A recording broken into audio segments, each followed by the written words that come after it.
This ban necessitates codifying Roe v Wade. Upon our return, the House will bring up Congresswoman Judy Chu's Women's Health Protection Act to enshrine into law reproductive health for all women across America. Nancy Pelosi, Speaker of the House, on the Texas ban. Hey kids, and welcome to the show. Today I'm going to be talking to you guys about the most controversial topic that you'll ever hear me talk about, but also the one topic that I will fight for forever, and I will actually lose my YouTube channel over, and that is the topic of abortion. Abortion,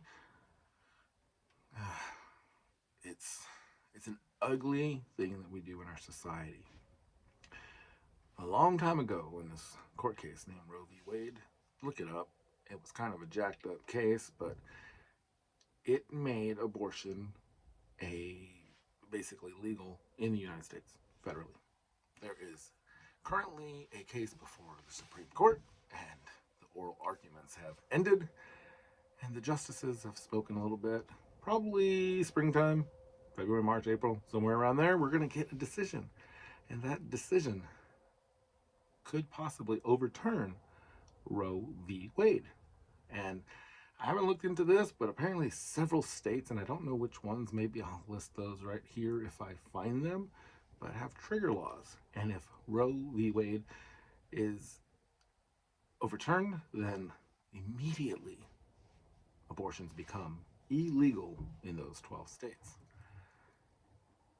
I'm kind of happy about that because since I became a Christian, I'm a Catholic, and when I had my conversion, the big thing that I was a part of was the pro-life movement.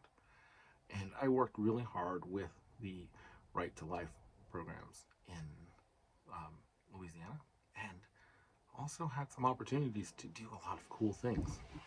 One of the things I'm the most proud of is I just took it upon myself to sell t-shirts to do a rally, and I sold 250 t-shirts to high schoolers at my school, and they all said on the front lapel it said Teens Against Abortion, and on the back there was the little man and girls, woman and man symbols, and they were intertwined, and it said at conception the choice was made. I still believe that. And I know people are always like, well, what about rape? And what about incest? What about all these things? And I tell you this, those are horrible, evil, terrible things. We're talking legislation here, though. We are not talking about policy and action. We're talking about legislation. And what that means is it doesn't matter what the exception is. There should always be exceptions to everything. However, I don't see that an exception changes what this is. This clump of cells that I call a baby. You can call it a fetus, which is the Latin word for baby. So call it whatever you want, but since I became a Christian, which was like high school, like I said, I say Christian, I'm Catholic, but when I became a practicing Catholic, that conversion, that thing that got me to say, wow, this is something awesome. From that moment on, I've pretty much fought for the unborn. I've done protests, been on a picket line. I support a lot of causes in the world, but I haven't been on very many picket lines, but I have been on abortion picket lines. I have been in the abortion clinics, not the abortion clinics, but the crisis pregnancy clinics volunteering.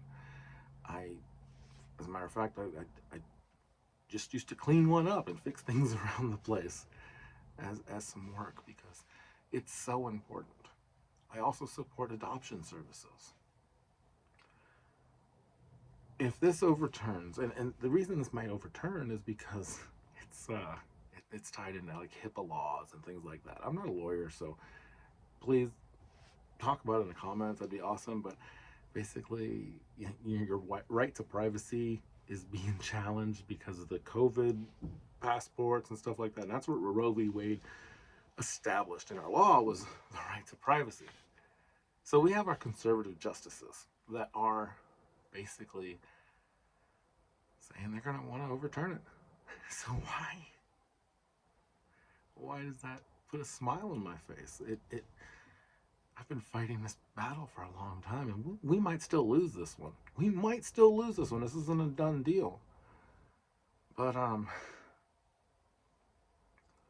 there's a lot of babies that have been killed because of this law. And this law has allowed people to use birth control or abortion as birth control and to hide pregnancies for corrupt people. The people that scream the loudest about wanting to be able to kill babies, like to be pro-abortion, not just pro-choice, but to be pro-abortion, are mostly people that don't want to take responsibilities for kids. So, yeah, there's that. But ultimately, we are looking at this would be awesome, that the Supreme Court overturns it, and then Congress picks it up like it should have been done from the beginning. The Supreme Court isn't supposed to make laws, and if Congress wants to make abortion legal in the United States, then Congress should do it. So I think Nancy Pelosi, our wonderful Catholic Speaker of the House, should call our wonderful Catholic who loves the Pope, President Biden, and say, hey, let's put it on the table and let's make abortion legal for everybody. That's not going to happen, because the thing is, we're a representative government. We have representatives. We have people who represent different states, which means most people don't think abortion should be on demand, and they're going to call their senators, because I know that a lot of us will die on this hill and care less about all that other political mumbo jumbo, all this fake stuff. When it comes to the life of the unborn, we will die on that hill. It's crazy that people think it's okay to just destroy a life. And like I say to everybody, let's take every exception out. I'll say it one more time. Take every exception out. For every 100 abortions, if you take every rape and incest out, you'll have like 99.5 abortions left that are just birth control or inconvenient. That's taking the rape and incest out. So let's just talk about that 99%, okay? And I don't know, look it up for me. Correct me if I'm wrong. Yeah. Those are babies with distinct DNA from their moms.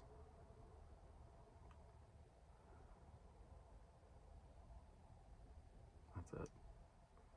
And for those people who experienced the terrible and hideous crime in violation of rape and incest,